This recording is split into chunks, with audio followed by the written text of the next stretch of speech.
Hello student. देखो उसमें हमने क्या किया था कि अभी जो हमने नोट्स या लेक्चर वीडियो दिया था कल, है ना, कि अभी रिसेंट अभी हमने जो भेजा है तुम लोग के ग्रुप में, तो उस नोट्स में वहाँ तक है जहाँ तक हमने ये बताया था कल की जो ई मिनिमम की वैल्यू है पीसी, ई मिनिमम की वैल्यू आई थी। यदि E equal to P C है तो ई मिनिमम जो है हमारा हो गया पी मिनिमम इंटू सी। ठीक है, यहाँ तक वो जब जूम के थ्रू जो ले रहे थे क्लास, सारे गूगल मीट के थ्रू, तो यहाँ तक हमने डिस्कस किया था। उसके आगे की चीज़ हमने नोट्स में वहाँ पे आज ग्रुप में वो की है। उसके बाद हम क्या करते हैं कि जो वैल्यू है उसकी रखते हैं और रखने पे जो है हमको 20 मेगा इलेक्ट्रॉन वोल्ट के आसपास आता है। ये हम नोट्स में क्या करेंगे, अपने फेयर कॉपी में मर्ज करेंगे। ठीक है, उसके बाद जो लैंग्वेज लिखा गया है, ये यदि हम ये माने थे कि इलेक्ट्रॉन का अस्तित्व नाभिक में हो सकता है तो उसके लिए जो कैलकुलेट किया गया वो 20 मेगा इलेक्ट्रॉन वोल्ट आया। फिर उसमें देखोगे नोट्स में जो है 4 या 5 लाइन में ये लिखा होगा कि जब हम बीटा एक्सपेरिमेंट किए, बीटा प्रयोग में हमने देखा कि जो इलेक्ट्रॉन, बीटा पार्ट का मतलब इलेक्ट्रॉन, कि जब जो इलेक्ट्रॉन निकल रहे हैं या निकलने वाले इलेक्ट्रॉन की जो ऊर्जा होती है वो 4 मेगा इलेक्ट्रॉन वोल्ट के आसपास होती है। तो क्यों ये हाइजेनबर्ग, ये जो हमने एज्यूम किया कि इलेक्ट्रॉन नाभिक में रह सकता है तो इसकी ऊर्जा 20 मेगा इलेक्ट्रॉन वोल्ट आ रही है, और एक्सपेरिमेंट कह रहा है कि नहीं, इलेक्ट्रॉन की ऊर्जा 4 मेगा इलेक्ट्रॉन वोल्ट से ज़्यादा नहीं हो सकती। इसका मतलब साफ साफ है कि ये जो वैल्यू आई है जो है, या ये जो एजम्पशंस मान के जो वैल्यू आई है, जो हमने एज्यूम किया, वो गलत है। ठीक है, खैर ये तो बात था कि नोट्स को हम कैसे कंप्लीट करें। तो उस तरह से ई मिनिमम के आगे वाली जो लाइन है 20 मेगा इलेक्ट्रॉन वोल्ट, और वो 4 लाइन वो हम मर्ज करके उस टॉपिक को कंप्लीट करेंगे। फिर जो वीडियो भेजा है उसमें हमने बताया कि जो नेक्स्ट उसका एप्लीकेशन है कि जो सिंपल हार्मोनिक ऑसिलेटर है उसकी ग्राउंड स्टेट में न्यूनतम लेवल में जो है उसकी एनर्जी कितनी होती है, जो हाफ एच कट ओमेगा है। तो उसको हमने वीडियो के माध्यम से भी एक्सप्लेन किया है, और साथ साथ यदि किसी बच्चों को कन्फ्यूज़न है तो वो हमने नोट्स भी प्रोवाइड किया है जो ग्रुप पे तुम लोग के है। तो उसको ऐसे करके हम अपना कंप्लीट करेंगे। इसके बाद आज के वीडियो में या आज के जो लेक्चर में क्या करेंगे, जो नेक्स्ट जो एप्लीकेशन है कि हाइड्रोजन परमाणु की, जो हाइड्रोजन एटम की जो है, हम जब हाइड्रोजन परमाणु अपने ग्राउंड स्टेट में रहता है, न्यूनतम ऊर्जा स्तर में रहता है, तो उसकी ऊर्जा हम कैसे हाइजेनबर्ग अनसर्टेनिटी प्रिंसिपल से निकालते हैं। ठीक है, ये बेसिक चीज़ तुम लोग इंटरमीडिएट में ही डिस्कस किए होंगे कि जब पढ़ते होगे तो हाइड्रोजन परमाणु की जो एनर्जी आती है वो -13.6 upon n square electron volt के आसपास आती है। फॉर मिनिमम एनर्जी के लिए क्या करते हैं, या एन की वैल्यू 1 रखते हैं। तो जब एन की वैल्यू 1 वहाँ पे रखोगे, फार्मूला हमारा है कि E is equal to -13.6 upon n square E V.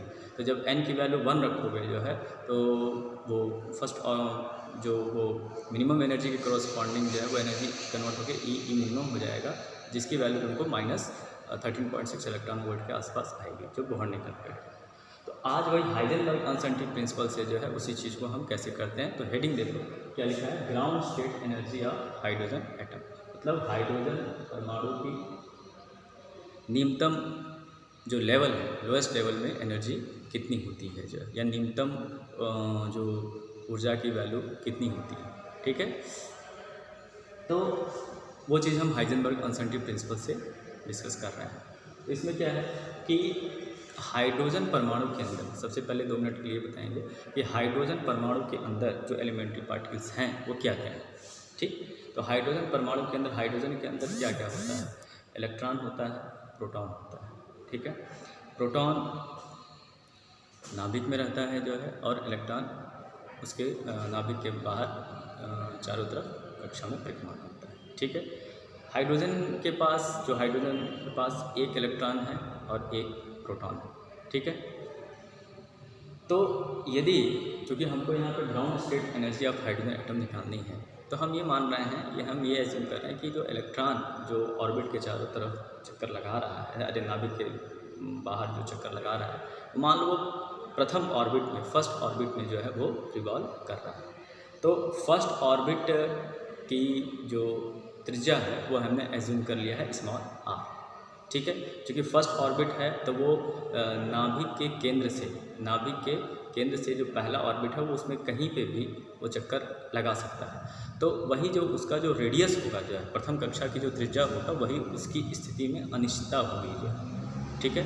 तो हम ये यूज करते हैं, मान लिया m मास का कोई इलेक्ट्रॉन है, let electron of mass m, और जिसका जो है लीनियर मोमेंटम जो रेखीय संवेग है जो है वो p है, ठीक है। तो मेन हमको यहाँ पे जानना है कि स्थिति में अनिश्चितता कितनी होगी। तो स्थिति में अनिश्चितता जो प्रथम कक्षा की त्रिज्या है वो उसके बराबर होगा। तो यहीं से हम फर्स्ट टाइम स्टार्ट करते हैं कि uncertainty in position that is the delta x is approximately equal to r, ठीक, जहाँ r जो है रेडियस ऑफ फर्स्ट ऑर्बिट है, यानी प्रथम कक्षा की त्रिज्या, यानी प्रथम कक्षा की त्रिज्या ही वो स्थिति में अनिश्चितता के बराबर होगा, ठीक। अब सेकंड में हमने क्या किया कि हाइजेनबर्ग अनसर्टेनिटी प्रिंसिपल को यूज किया।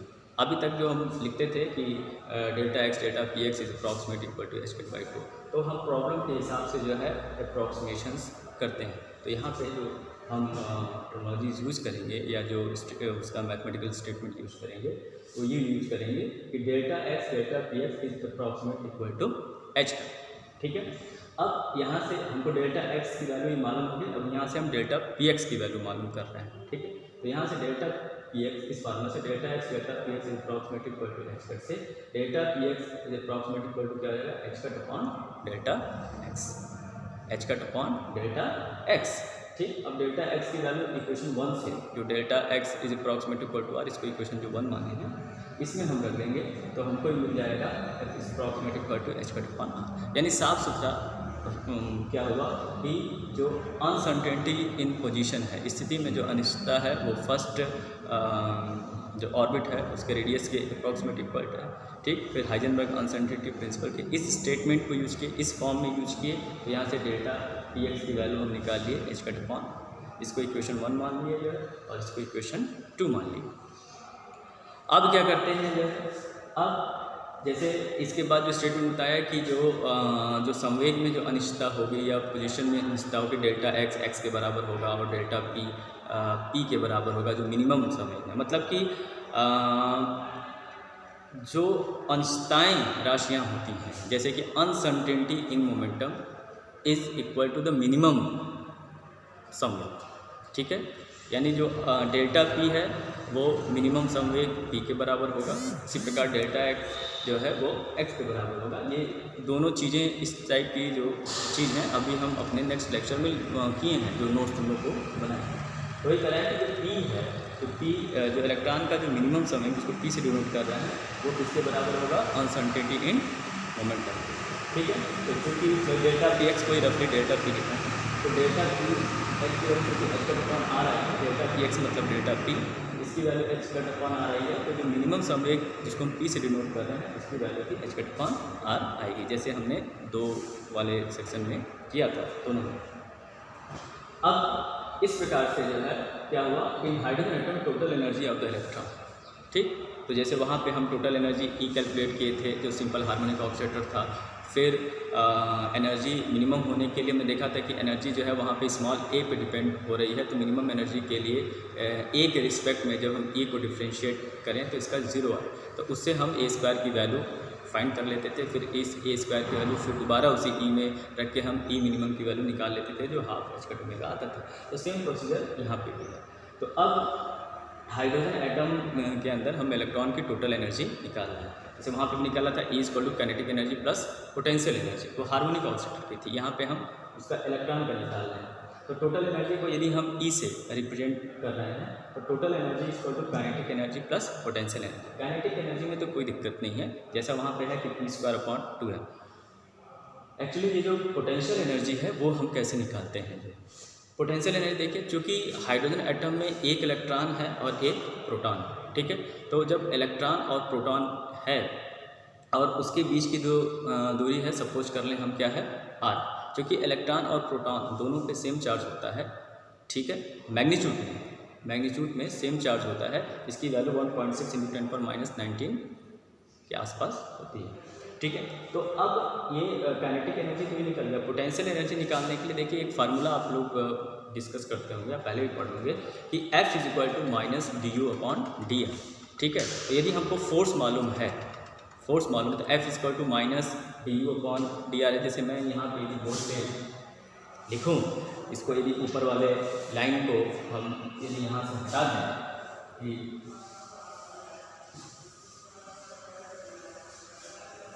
कितने चीज़ों को, तो आप ये रिलेशन देखते होंगे कि F is equal to minus du/dr। तो U क्या है हमारा पोटेंशियल एनर्जी है, तो यहाँ से du इज इक्वल टू क्या हो जाएगा, हाँ ये F dr with negative sign, therefore U is equal to minus F। ठीक है, कहने का सेंस ये है कि यदि हमको फोर्स मालूम है, हाँ यदि हमको फोर्स मालूम है तो हम पोटेंशियल एनर्जी निकाल सकते हैं। तो यहाँ से क्या है, हाइड्रोजन एटम के अंदर जो है क्या होता है कि ये सपोज करो कि ये न्यूक्लियस है, ठीक है, न्यूक्लियस है तो उसके अंदर क्या है, प्रोटॉन, मान लो जो है प्रोटॉन का चार्ज क्या है +3 और इलेक्ट्रॉन ये कक्षा के बाहर चक्कर कर रहा है।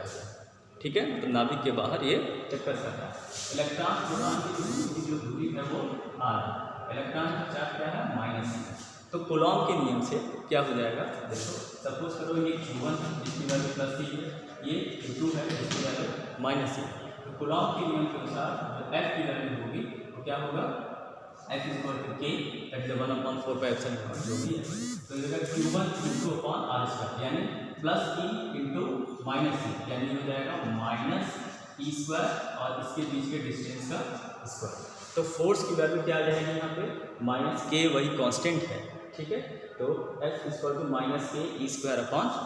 अब जब इस F की वैल्यू यहाँ पे हम रखेंगे, इस F की वैल्यू हम क्या करेंगे, यहाँ पे रखेंगे जो है, और रख के उसके बाद इंटीग्रेशन करेंगे तो उससे हमारा पोटेंशियल एनर्जी की वैल्यू जो है ये निकलेगी नेगेटिव साइन। तो काइनेटिक एनर्जी क्या हो गया, P²/2m प्लस जो पोटेंशियल एनर्जी निकलेगी वो -K E²/r निकलेगी। तो जब हम यहाँ पे रखेंगे तो ये प्लस और ये माइनस माइनस हो जाएगा। तो इस तरह से यहाँ पे पोटेंशियल एनर्जी की वैल्यू निकलती है, क्योंकि हाइड्रोजन जो एटम है वो इलेक्ट्रॉन प्रोटॉन सिस्टम होता है। तो जब तक हम उन दोनों के बीच फोर्स कैलकुलेट नहीं करेंगे तब तक हम उस सिस्टम की पोटेंशियल एनर्जी, स्थितिज ऊर्जा नहीं निकाल पाएंगे। ठीक है, तो यहाँ पे एनर्जी को हम ऐसे निकालते हैं।